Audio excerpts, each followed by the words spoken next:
fazer algo diferente. É culto de oração, é noite de clamor. E eu tenho certeza que Deus já ouviu a sua oração, Aleluia. já ouviu o seu clamor e já entrou com a providência, amém? Na causa que você precisa. Amém. Mas nessa noite, irmãos, eu quero pedir vocês para me ajudar. Vou pedir para ler alguns textos, tá? E aí os irmãos que são bons de Bíblia, né, vai me ajudar aí. Vamos abrir, aleluia, no Evangelho que escreveu Marcos.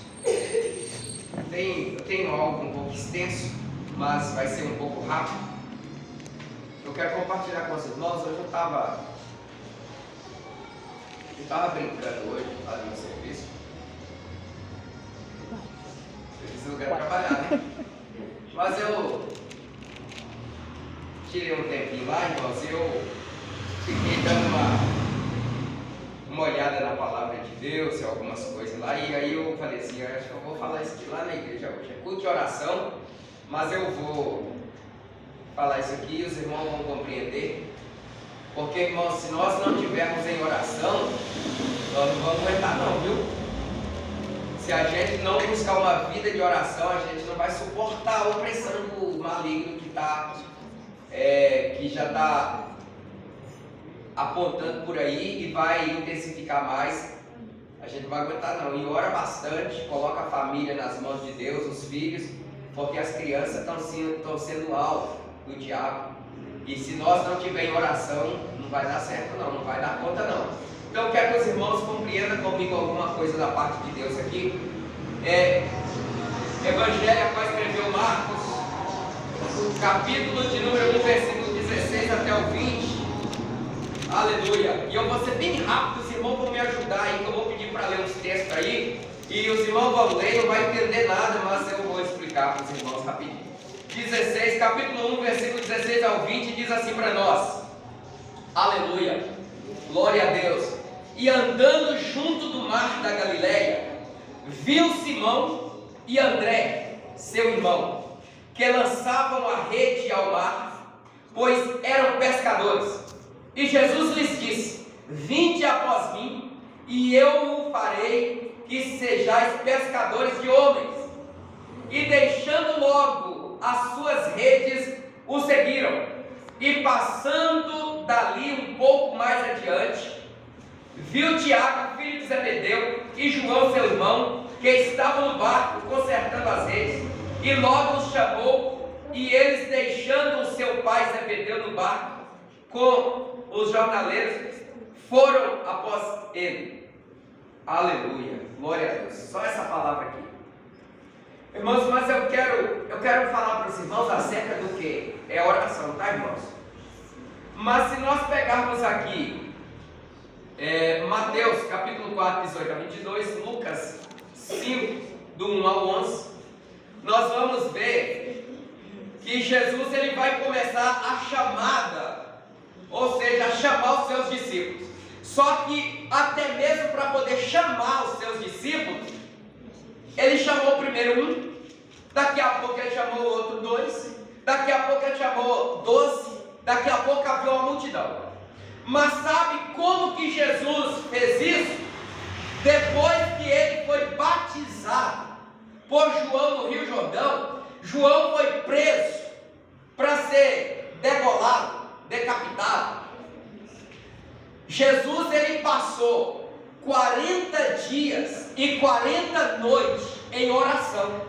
E só depois de 40 dias, 40 noites, só depois dessas noites de oração, é que Jesus saiu pelo mar da Galileia, procurando aqueles que ele queria que fossem seus discípulos. E ele chamou primeiro Pedro, Simão, e depois ele chamou o irmão dele. E aí ele foi chamando os demais discípulos. Mas isso foi só depois da oração. Então, para iniciar a igreja, a congregação, Jesus esteve em oração. E nós não podemos fazer nada sem oração hoje. Sem oração, você começa e para. Sem oração, você vai até metade do caminho. Você cansa, você escurece e você desiste. Jesus, ele iniciou, né, a igreja, os seus discípulos, a reunir eles em oração. Então nós vimos aí que uma multidão, aproximadamente, irmãos, 120 foi que perseveraram na oração, e perseverando, eles se tornaram parecidos, eu estou falando do Novo Testamento, parecidos com Jesus. Se nós pegarmos Atos dos Apóstolos, capítulo 1, versículo 14 e 15, nós vamos ver lá, né, que eles estavam todos reunidos, mas Jesus vai falar, a palavra vai dizer que foram aproximadamente 120 que perseveraram orando, buscando a promessa de Deus, para poder se tornarem parecidos com Jesus. Não estou falando de Velho Testamento não, porque o Velho Testamento, quando o homem vai ser feito, a Trindade se reúne e diz assim: façamos o homem a nossa imagem e semelhança. Mas depois do Velho Testamento até chegar no Novo, o homem perdeu a semelhança, perdeu a imagem de Deus e começou a ter imagem mundana, imagem de pecado, imagem de muitas coisas erradas por aí. E aí eles começaram aqui. Eu quero que alguém pega para mim Êxodo, capítulo 28, versículo 39. E também outro pega Êxodo, capítulo 30, versículo 27. Enquanto vai pegando para ler, eu vou falando aqui, tá? Esses versos, irmãos, que nós vamos ler aqui, eles vão falar, aleluia, eles vão falar e representar o que? A pureza, a perfeição, a justiça imaculada de Jesus. Isso lá no Velho Testamento. Algumas vestimentas no Velho Testamento já apontando para o Novo Testamento, já apontando para Jesus, para um homem modelo de oração, para alguém, aleluia, que estaria, aleluia, iniciando algo novo para as nossas vidas. Quem pegou Êxodo 28, 39? Também farás a túnica de linho e também uma mitra de linho fino, mas o cinto farás de obra de bordado. Quem pegou para mim Êxodo 30, 27?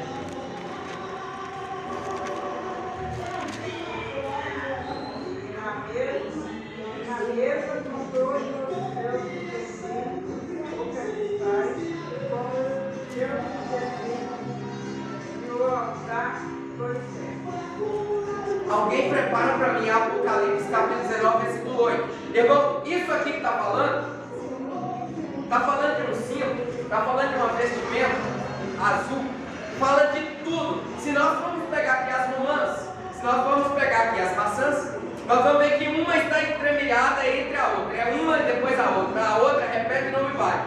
Isso é 9 maçãs e 9 romãs. Sabe o que significa? Isso significa os 9 dons do Espírito Santo, e significa também 9 frutos do Espírito. São 9. Se nós vamos pegar os dons, são 9. Nós vamos pegar os frutos, também são 9. Isso representa o poder do Senhor Jesus, o ministério de Jesus. Quando nós estamos aqui falando acerca dessa vestimenta azul, que tinha uma parte aberta para colocar a cabeça e o pescoço, que fala que ela é reta, sabe o que está falando? Isso está falando do caráter. Está falando do caráter de Cristo. Está falando do nosso caráter, que tem que ser a modelo do caráter de Cristo, de pé, reto, e tem que ser como essa palavra está representando aqui, tem que ser puro, tem que ser perfeito, tem que ser justo, tem que ser imaculado, porque o caráter de Cristo, representado nas vestimentas e nos utensílios ali que estavam na roupa do sacerdote, representa o nosso sumo sacerdote Jesus Cristo e a pureza dele, o caráter que é santo, representa a justiça de Deus, porque ele é justo. E nós vamos ver algo aqui, Apocalipse 19, versículo 8. Alguém leia, por gentileza, para vocês verem algo aqui. Nós já vamos entrar em outra parte que vai dar testemunho daquele que é um homem de oração e que é o nosso modelo para que sejamos parecidos com ele. Apocalipse 19, versículo 8. Foi-lhe dado que se vestisse de linho fino, puro e resplandecente, porque o linho fino são a justiça dos santos. Linho fino. Repete de novo, por gentileza. Foi-lhe dado que se vestisse de linho fino, puro e resplandecente, porque o linho fino são a justiça dos santos. Está vendo, irmãos? Linho puro. Irmãos, isso fala do que? Jesus, ele é justo. Desde o Velho Testamento, está falando de alguém, de oração. Porque, irmãos, para ser representado por isso aqui, para ser puro, para ter a perfeição, para ser justo e sem variação nenhuma, é preciso ter o caráter de Cristo. É preciso que nós, como cristãos nos dias de hoje, precisamos pagar o preço na oração, para podermos ser justos, para podermos sermos puros. Eu nunca vi ninguém que não busque a Deus, que não tenha uma vida de oração, essa pessoa ela ser pura, essa pessoa ela ser perfeita. É lógico que nós não vamos encontrar, alcançar a perfeição na totalidade, mas quem está em Cristo, ainda que ele erre, o Senhor desperta ele e mostra para ele que ele errou, e ele, por ser justo, por ter Cristo como modelo, ele vai consertar diante de Deus. Então isso aqui, o linho fino, puro, isso mostra a vestimenta do sacerdote lá no Velho Testamento, aponta para o caráter de Cristo, que é reto, que é justo, e mostra que os santos que tem vida de oração, que está centrada em Cristo, que está ali na palavra, que não rende as coisas erradas desse mundo, que nesse tempo que está se findando, não se deixa levar pelas coisas erradas, que não se mistura com o pecado, mas paga o preço na oração, mas está ali clamando, mas tem o Senhor como supridor das suas necessidades. Esse linho fino representa a justiça dos santos. Aleluia. Tem alguém santo aqui? Glória a Deus. Eu fico olhando assim, preocupado, sabe por quê? Porque quando a gente fala assim, tu tem certeza da sua salvação? Irmãos, pelo amor de Deus, não esteja na presença de Cristo, não esteja na igreja, não esteja lendo a Bíblia, orando, não confesse a Deus e não tenha certeza da sua salvação, pelo amor de Deus.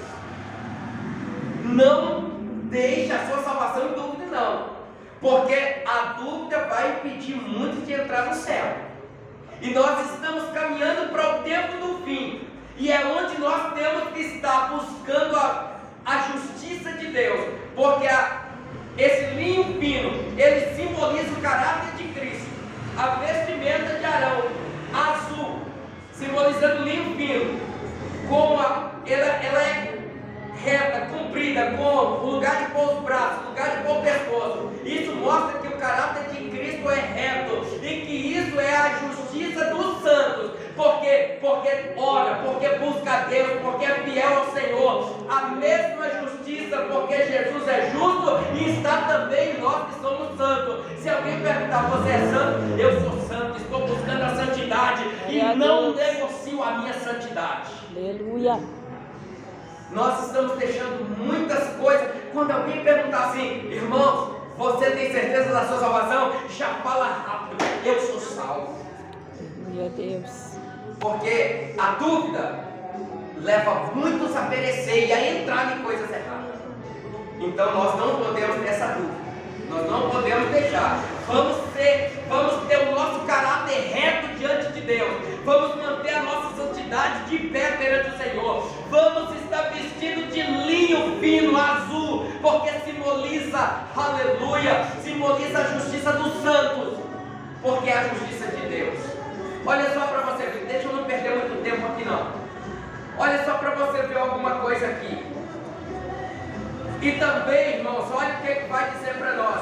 Precisamos ser verdadeiros perante, ou seja, verdadeiro perante os testemunhos de Cristo. Por quê? Porque é imutável. A justiça do Senhor ela não muda, e a nossa também não pode mudar. Mas sabe quando nós não temos lá muita certeza? A gente muda, a gente varia, a gente deixa a desejar diante de Deus. Então, nós não podemos, porque esse linho fino, ele é a justiça dos santos. Então nós, santos, nós não podemos, irmãos, deixar que a nossa santidade ela caia na dúvida. Então, a palavra vai dizer para nós, principalmente em Apocalipse, que nós precisamos ser verdadeiros, né, perante a nossa conduta diante do reino do Senhor Jesus, porque os seus testemunhos são imutáveis, sua justiça é universal. Aí muitas das vezes nós somos justos na frente daquelas pessoas que conhecemos e que nos conhecem, mas muitas das vezes quando nós chegamos em terra distante, que ninguém nos conhece, nós nos deixamos misturar com aquilo que é errado. Mas a Bíblia está dizendo para nós que a nossa conduta diante da justiça de Deus tem que ser verdadeira. Por quê? Porque a justiça de Deus, ela é imutável e ela é universal. Onde nós estivermos, nós precisamos ter uma conduta diante de Deus, aleluia, reta, porque o caráter de Cristo, ele é reto, ele não muda. Glória a Deus. Então a palavra do Senhor, ela diz, nós precisamos, para sermos parecidos com Jesus, é preciso estarmos em constante oração. Sabe por quê? Porque Jesus, ele sempre esteve em oração. Todas as batalhas que Jesus enfrentava, ele deixava os discípulos em um lugar e ele falava assim: eu preciso subir um monte para orar, eu preciso descer um vale para orar, eu preciso ir no deserto para orar. E Jesus ia, se isolava, orava, buscava comunhão com o Pai, se renovava, se enchia de força novamente, aleluia, e voltava. Para quê? Para cruzar os braços? Não, para continuar fazendo a obra de Deus. É assim que nós também precisamos agir. Então Jesus, ele teve uma vida, era um homem de oração, teve uma vida de oração. A igreja, os santos de Cristo hoje, precisa estar em constante oração. E não é, o apóstolo Paulo diz que é orar sem cessar. É orar sem cessar. Muitas das vezes a gente dobra o joelho para orar e não tem nem palavras. Mas quando tiver, chora. Lembra que você está na presença de Deus? Diz isso que você me fala, deixa eu chorar aqui. Pelo amor de Deus, reage. Né? Então olha só, aquele, irmãos, olha para vocês verem, por Jesus ter uma vida de oração. Eu vou falar aqui bem rápido, vocês gravam isso aí. Jesus teve uma vida de oração, e Jesus tendo uma vida de oração, sabe o que aconteceu? Ele venceu o deserto, ele venceu a fome, ele venceu a tentação. E Jesus, ele teve testemunho até dos demônios. Se você parar para prestar atenção, Jesus, ele teve testemunho universal, público, de tudo quanto você imaginar. Eu quero esclarecer isso aqui para você. Isso é porque ele teve uma vida de oração. Se nós tivermos uma vida de oração, prepara. Porque uma das coisas, a primeira coisa que vai ter testemunho é ódio. As pessoas vão te caluniar. As pessoas vão levantar contra a tua vida. As pessoas vão falar mal de você. As pessoas vão tentar te derrubar. Mas continua em oração, porque quem te justifica é Deus. E olha só, Jesus, por ter uma vida de oração, olha o que aconteceu com ele. Pilatos disse assim: eu não acho nele crime algum. João 18, 38 e 19, versículo 4. A esposa de Pilatos também vai testemunhar de Jesus e disse: não te envolva com esse justo. Mateus 27, 19. Porque Pilatos estava também no julgamento. Mas ela diz para ele: não se envolva com esse justo. Porque ela vai dizer, porque ela também sofreu por ele. Está lá em Mateus 27, 19. O ladrão na cruz, porque Jesus era homem de oração. O ladrão na cruz, ele disse, ele testemunhou também: este nenhum mal fez. Está lá em Lucas 23, 29 a 41. Herodes também testemunhou dizendo: manda Jesus para Pilatos.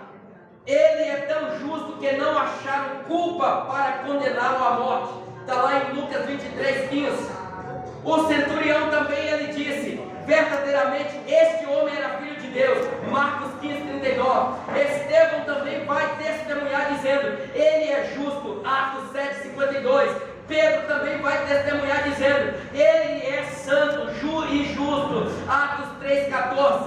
1 Pedro capítulo 2, versículo 22, não pecou e nem engano saiu da sua boca. Paulo também vai testemunhar e diz: aquele que não conheceu pecado, 2 Coríntios 5, 21, foi tentado assim, semelhante a nós, mas não pecou. Hebreus 4:15. Os demônios também testemunhou de Jesus, dizendo, os demônios do poço do abismo, eles disseram, ele é o Filho de Deus. Mateus 8:29. Também vai dizer ainda aos demônios, bem sei que és o Santo de Deus. Marcos 1:23-24.